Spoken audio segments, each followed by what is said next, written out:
ननद का रूप। पारुल की शादी हो जाती है, लेकिन अच्छा ससुराल मिलने के बाद भी वो बहुत परेशान सी रहती है। क्या बात है पारुल, तो खुश नहीं है क्या हम लोगों से? हमेशा परेशान सी ही दिखती है। अरे नहीं माँ जी, कैसी बात कर रही हैं? मैं तो बहुत खुश हूँ, लेकिन हाँ, लेकिन क्या बेटा? परेशानी बताएगी नहीं तो हम उसे सुलझाएंगे कैसे? माँ, शादी से पहले मैं घर का सारा काम कर लिया करती थी, लेकिन अब माँ को घर का सारा काम करना पड़ता है। इसी बात से मैं बहुत चिंतित हूँ। अरे कैसी बात कर रही है? तेरे घर में तो दो दो बहुएं हैं। तेरी भाभियां काम नहीं करती है क्या? ना माँ जी, कहाँ, कोई कुछ नहीं करता है। जब से माँ ने घर भाइयों के नाम किया है, वो दोनों ने तो माँ की इज्जत करना ही बंद कर दिया है। क्या करूँ, कुछ समझ में नहीं आ रहा। देख, तू परेशान ना हो, तेरी समस्या का परमानेंट सोल्यूशन निकालते हैं। तभी पारुल का पति आ जाता है। माँ, सासू माँ को भी हम लोग यहीं अपने पास रख लें क्या? हाँ बेटा, मुझे कोई परेशानी नहीं है, चलकर बात कर लो। पारुल भी सास और पति की बात सुनकर थोड़ी रिलैक्स हो जाती है। फिर फोन पर, माँ कैसी है? हाँ बेटा, ठीक हूँ, बस खाना खाने जा रही थी। तू सुना? ये क्या वक्त होता है माँ खाना खाने का? बेटा क्या है ना, सारे घर का काम करके अभी फ्री हुई हूँ। चक्कर आ रहा है तो सोचा खाना खा लूँ। माँ देखिए, मैंने अपने ससुराल में बात कर ली है।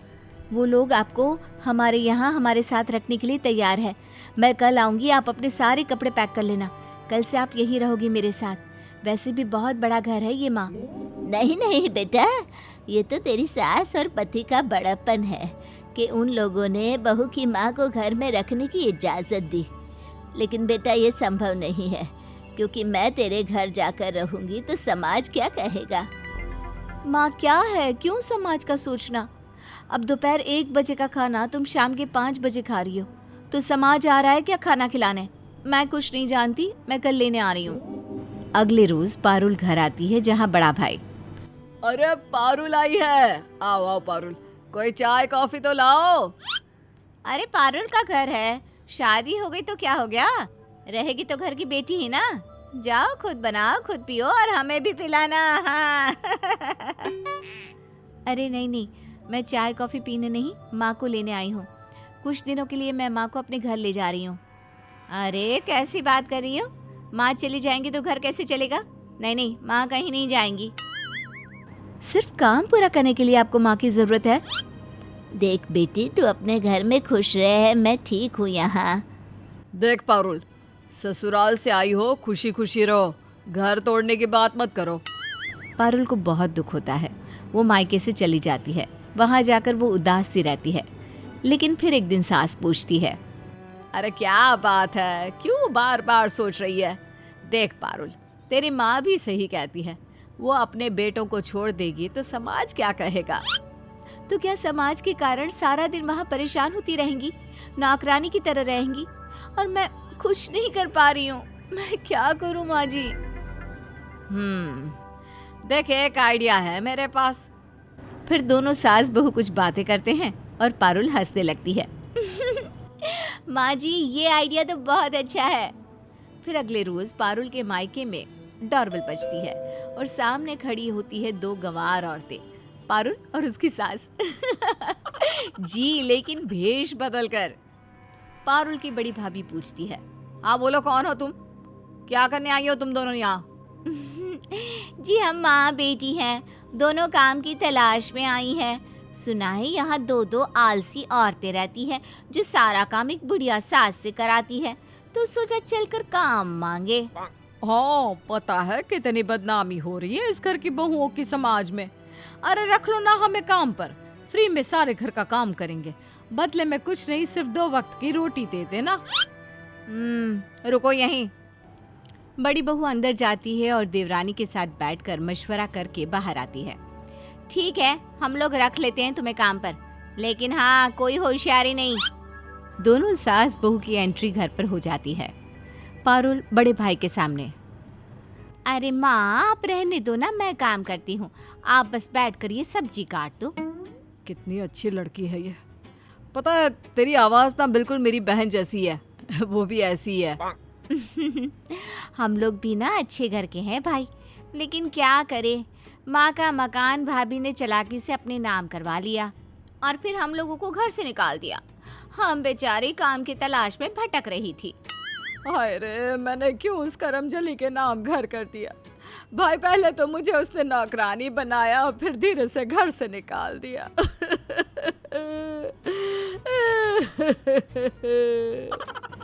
भाई कुछ नहीं कहता, लेकिन कुछ सोचने लग जाता है।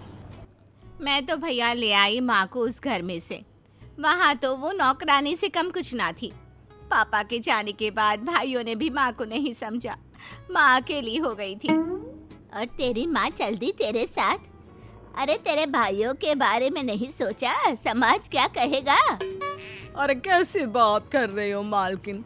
2 दिन की जिंदगी है, जहाँ प्यार नहीं, सत्कार नहीं, जहाँ कोई मनाने वाला नहीं, हर कोई मतलब के लिए पूछे। ऐसे घर में रहने से तो अच्छा था ना कि बेटे के साथ निकल लो। क्यों, कल को तुम मर गई तो क्या लोगों को परवाह होगी? नहीं ना। हाँ, आप ठीक बोल रही हैं। जो बेटे सिर्फ घर के लालच में माँ को प्यार करे और घर में माँ का दर्जा नौकरानी वाला हो, ऐसे घर में उस माँ को नहीं रहना चाहिए। अरे कैसी बातें हो रही है यहाँ? काम करना है तो करो, नहीं तो निकलो। अरे नहीं मालकिन, वो तो भैया हम लोगों की कहानी पूछ रहे थे तो बस। अरे काम तो करना ही है ना। दोनों सास बहू काम पर लग जाती है, लेकिन दोनों बेटों को सोचने पर मजबूर कर देती है। वहीं छोटी बहू, ऐसा है माँ जी कि अब आपको कोई काम धाम तो है नहीं, तो हरिद्वार क्यों नहीं चली जाती? वैसे भी इन लोगों को कमरे की जरूरत है, आपका वाला कमरा इन्हीं को दे देते हैं। माँ कुछ कहती उससे पहले ही बड़ा बेटा बोलता है। देखो सीमा, मैं इस घर का बड़ा बेटा हूँ। इस घर को बनवाने में मैंने बहुत पैसे खर्च किए हैं और वैसे भी मेरा हक भी इस घर में ज्यादा है। तो क्यों ना तुम्हें निकल लो इस घर से। तुम्हारा कमरा खाली होने के बाद मैं उसे इन लोगों को दे दूंगा।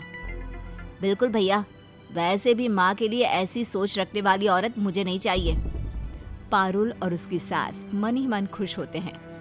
अच्छा, अब हम लोग चलते हैं, हम लोगों का काम हो गया। अरे कहाँ चलते हैं? और अब घर का काम कौन करेगा? तुम दोनों।